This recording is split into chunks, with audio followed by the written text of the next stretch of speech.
सांगितलं आमच्या त्या गल्लीमध्ये जे आहे खूप दिवसापासून कचरा जो आहे साचलेला आहे.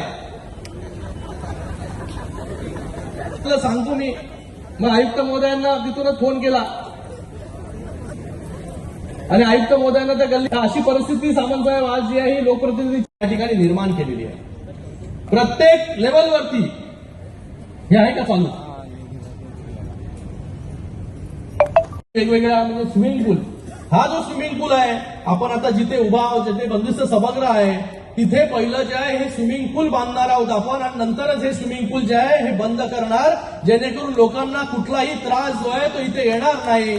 सगळा पहिलं जे आहे स्विमिंग पूल आंतरराष्ट्रीय दर्जाचा तो बनवून जो आहे तो तयार होईल. हे वेगवेगळे लेवल आहेत.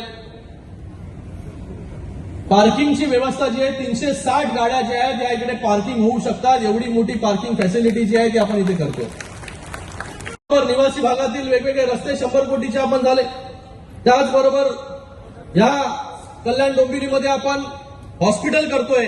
कॅन्सरचं 200 बेडचं सुतिकागृह गेले अनेक वर्ष गाजत होतं ते कधी होत नव्हतं. त्याच्यासाठी देखील पैसे जे आहेत हे यूडी डिपार्टमेंट म्हणजे MMRDA कडून जे आहे शिंदे साहेबांनी आपल्याला मिळवून दिले.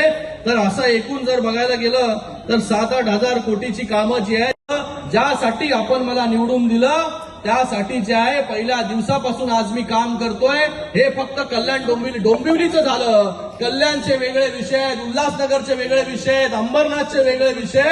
हे असे जर विषय बोलायला गेलं तर मला वाटतं इकडे आपला वेळ जो आहे हा वेळ निघून जाईल. साहेबांना देखील या ठिकाणी बोलायचं आहे. मला एवढंच या ठिकाणी सांगायचं आहे